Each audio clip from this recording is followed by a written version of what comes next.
Le gouvernement du président Patrice Talon, ainsi que le ministère qui a porté l'initiative, le ministère en charge du numérique, parce qu'il s'agit d'un événement majeur dans l'écosystème numérique de la sous-région et même du continent en matière de stratégie, non seulement du numérique en général, mais de l'intelligence artificielle en particulier.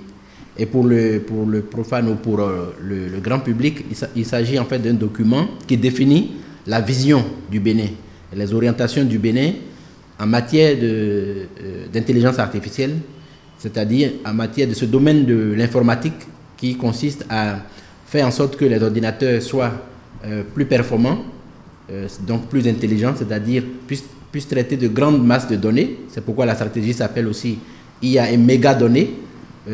Parce que l'intelligence artificielle, en réalité, c'est de l'informatique avancée, permettant aux ordinateurs de traiter de grandes masses de données pour pouvoir prédire, disons, les résultats. C'est pourquoi on parle d'intelligence artificielle. Artificielle parce que c'est de l'informatique, intelligence parce que il y a la prévision, il y a un côté un peu plus que juste l'informatique. Il s'agit d'une stratégie composée de 4 programmes qui sont déclinables, disons, en 3 phases sur les 5 ans et d'un portefeuille de 123 actions concrètes qui impactent le secteur public et le secteur privé. Et comme je le disais tout à l'heure, cette stratégie, en fait, prévoit des applications concrètes dans le domaine donc, des besoins du pays, dans tout ce qui est lié à l'éducation, à la santé, à l'agriculture, au cadre de vie, au tourisme et surtout à la compréhension des cas d'usage qui sont prévus. Donc voilà comment cette stratégie est composée. Et je crois que les objectifs du gouvernement en adoptant une telle stratégie, c'est surtout de mettre l'IA au service des populations, pour éviter que l'IA soit juste un phénomène pour les experts, pour les informaticiens, mais que nous puissions mettre en valeur les potentialités de la technologie dans les domaines qui sont prioritaires pour le développement.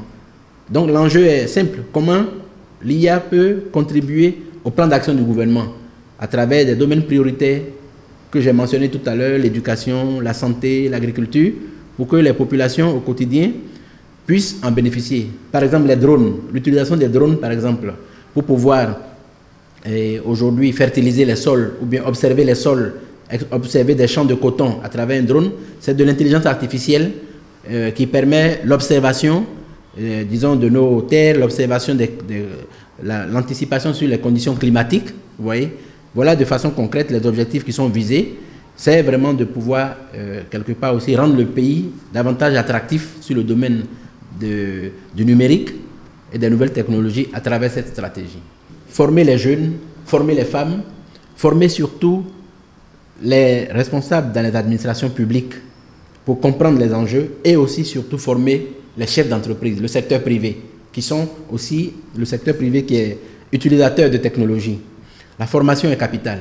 Mais au-delà de la formation, il y a quelque chose dont j'ai parlé récemment dans un article paru dans l'événement précis, c'est la culture des données. La culture de la donnée, comment on récolte les données? Aujourd'hui, au Bénin, quand on parle de données massives, où est-ce que ces données sont récoltées? Par qui? Dans les sociétés ou dans les bureaux, dans les administrations? Si nous allons dans les ministères, qui recueille les données? Comment les données sont traitées, sont stockées? Comment on assure la sécurité des données? Comment on assure la protection des données personnelles? Voilà des enjeux très importants. Donc la formation, oui. Et aussi, au-delà de la formation, la culture de la data, la donnée. Parce que la donnée aujourd'hui est devenue ce qu'on appelle l'or noir de la technologie.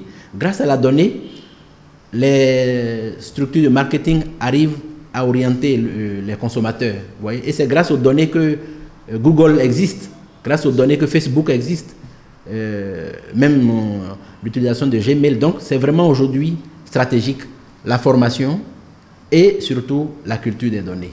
Il y a tellement d'enjeux au niveau de l'IA que cela peut entraîner même la modification du code du numérique.